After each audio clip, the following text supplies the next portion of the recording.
साया। यूं तो बनारस घाट अपनी खूबसूरती के लिए बहुत प्रचलित है, पर घाट के किनारे कई राज लिए बैठे हैं। ये कहानी शुरू होती है बनारस के घाट के पास बने ममता निवास से, जहाँ प्रिया लाल जोड़े में ममता के घर उसकी बहू बनकर आती है। आओ आओ बहू, घर को अपने पैरों से पवित्र करो। ममता घर की दहलीज पार कर ही रही होती है कि अचानक एक बहुत गंदी सी बास पूरे घर में फैल जाती है।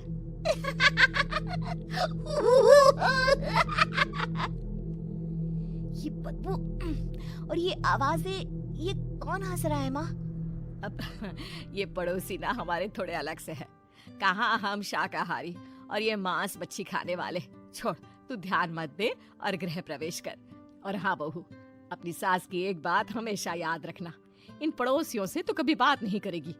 अच्छे लोग नहीं है ये। अपनी सास की ये बात मानेगी ना बेटा? हाँ माँ, जो आपकी मर्जी, मैं उनसे बात नहीं करूंगी। अगले दिन प्रिया अपनी पहली रसोई बनाने रसोई घर में जाती है। ये छोटी बात तो नाक में जा रही है। एक काम करती हूँ, खिड़की खोल देती हूँ। प्रिया खिड़की खोलने जाती है। इतने जाले, लगता है इस खिड़की को कभी खोला ही नहीं गया। पर ऐसा क्यों? ओह, नॉनवेज की स्मेल आती होगी ना। 2 मिनट के लिए खोल लेती हूँ, फिर बंद कर दूंगी। प्रिया खिड़की खोलती है। खिड़की खोलते ही उसकी नजर सामने वाले घर की खिड़की पर पड़ती है, जहाँ एक लड़की खड़ी होती है। हाथों में मेहंदी, लाल रंग की साड़ी, बिल्कुल सजी धजी, मानो प्रिया की तरह ही वो भी नई नवेली बहू हो। वो प्रिया को देखकर मुस्कुराती है। हे भगवान, माँ ने तो इनसे बात करने को मना किया था। प्रिया फौरन ही खिड़की बंद कर देती है और तवे पर चढ़े रोटी की ओर देखने लगती है, पर वहाँ रोटी न होकर मछली पड़ी होती है। ये क्या? पहली ही रसोई में इतनी बड़ी गलती। हे भगवान, अब मैं क्या करूं? प्रिया बहुत डर जाती है और फौरन रसोई की सफाई करने और फिर सभी के लिए खाना बनाने लग जाती है। जब वो सबको खाना परोसती है, सब तो ठीक है, मैं बेकार में चिंता कर रही थी। हे भगवान, ऐसे ही बस अपनी कृपा बनाए रखना। रात के वक्त जब सब सो रहे होते हैं, तब प्रिया को पायल की आवाज सुनाई देती है, जिससे उसकी आंख खुल जाती है। ये पायल की आवाज कहाँ से आ रही है? प्रिया उठकर उस आवाज के पीछे छत की सीढ़ियों तक जाती है। तभी उसे बच्चे के रोने की आवाज आती है। प्रिया छत पर जाती है तो क्या देखती है? वही लाल साड़ी वाली लड़की अपनी गोद में एक नवजात बच्चे को घुमा घुमा कर सुला रही है। तभी प्रिया की नजर उसके पेट पर पड़ती है। ओह गॉड, ये तो प्रेग्नेंट भी है। सुनिए, बच्चा सो नहीं रहा है क्या? मैं कुछ मदद करूं? नहीं नहीं, आपके घर वालों को अच्छा नहीं लगेगा, मैं संभालूंगी। स्नेहा की गोद से बच्चा हाथ मारकर प्रिया की गोद में आने को छटपटाने लगता है। दोनों घर अगल बगल में बने होने के कारण प्रिया उस बच्चे को गोद में ले लेती है। प्रिया के पास आते ही वो सो जाता है। बच्चे का वो स्पर्श रात भर प्रिया भूल नहीं पाती और अगली सुबह वो छत पर कपड़े सुखा रही होती है। तभी उसे एक औरत इशारा करके बुलाती है। स्नेहा कह रही थी बाबू तुम्हारी गोद में आते ही सो गया। मैं गौरी, स्नेहा की माँ हूँ। बहू, घर आना, बाबू को खिला भी लेना। शाम को जब घर पर कोई नहीं रहता, बच्चे से मिलने के लिए प्रिया छिपकर अपनी पड़ोसन के घर चली जाती है और कुछ देर बच्चे को खिलाकर वापस लौट आती है। इसके कुछ दिन बाद ही प्रिया को पता चलता है कि वो माँ बनने वाली है। ममता की खुशी का ठिकाना नहीं रहता। माँ जी, पता नहीं क्यों उल्टी आ रही है। प्रिया भागती हुई वॉशरूम में जाती है तो हरे और लाल रंग की उल्टी करती है। उस उल्टी में से कीड़े निकलते हैं। ये क्या? खून और ये कीड़े! माँ! माँ! प्रिया की आवाज सुनकर ममता दौड़ कर आती है, पर बेसिन में कुछ नहीं होता।